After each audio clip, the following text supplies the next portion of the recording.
There are issues related to the Mawaqit. For example, so many people ask, what happens if I come and fly over the miqat and pass it without ihram while intending to do Hajj and Umrah?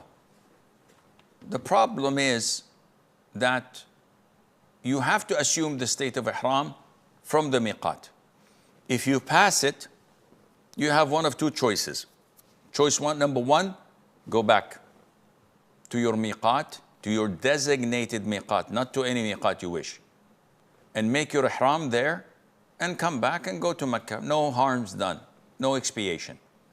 If you're unable and you can't go back, in this case, you may assume your ihram wherever you are, whether in Mecca or in Jeddah or elsewhere, but you have to pay the price for expiation, which is slaughtering a fidyah, a sheep in the haram area, in the Mecca area, and giving it to the poor around the haram area. Number two, those who are beyond the miqat zone. So as we said, there's a circle or a ring around the haram, and these miqat offer this fence. What about those who live inside this fence? For example, the people of Jeddah, where I live. We are about 90 kilometers away from Kaaba, an hour drive or so. And all the Mawaqit is way beyond us.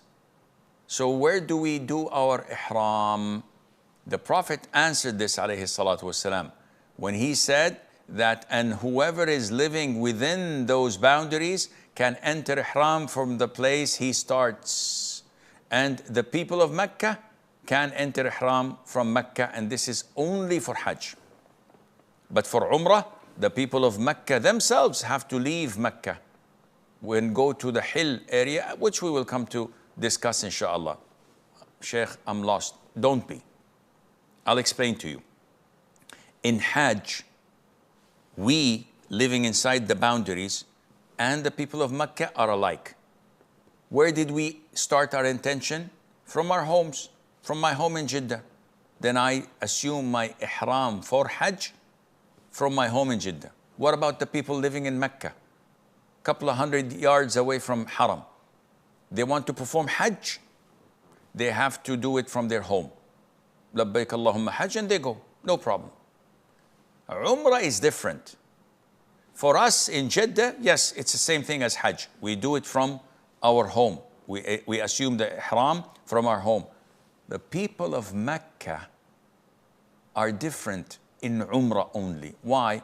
Because Umrah linguistically means to visit. And how can a person visit himself when he's home? He has to leave home and visit. So the people of Mecca, whenever they want to perform Umrah, they are instructed to go to the Hill area, because Mecca has Haram area, the sacred shrine, and what's outside the boundaries is called Hill. So they have to go to the Hill area, assume their ihram, and then go to Al-Kaaba. And this is what Aisha, Mother Aisha, did when she was in Hajj, and she performed Hajj, but she was in her menses. When she wanted to perform Umrah, the Prophet said to her, go with your brother Abdurrahman to the Hill. Where is the closest Hill to Haram? A place called At-Tan'im, or what everyone knows as Masjid Aisha. Ah, that's why they called it Masjid Aisha. Because the Prophet ordered Abdurrahman to take his sister to Tan'im, assume the ihram, and then come and make their Umrah. So the people of Mecca, for Umrah only, must leave the Haram area. And I hope this does not confuse you. There's nothing to be confused with. Number three, what happens if I pass by a miqat that is not mine? Should I ignore it and wait until I go to mine? No. If this is happening during your journey, there's no problem. Can you give an example, Sheikh? No problem. I'm traveling all the way from the UK.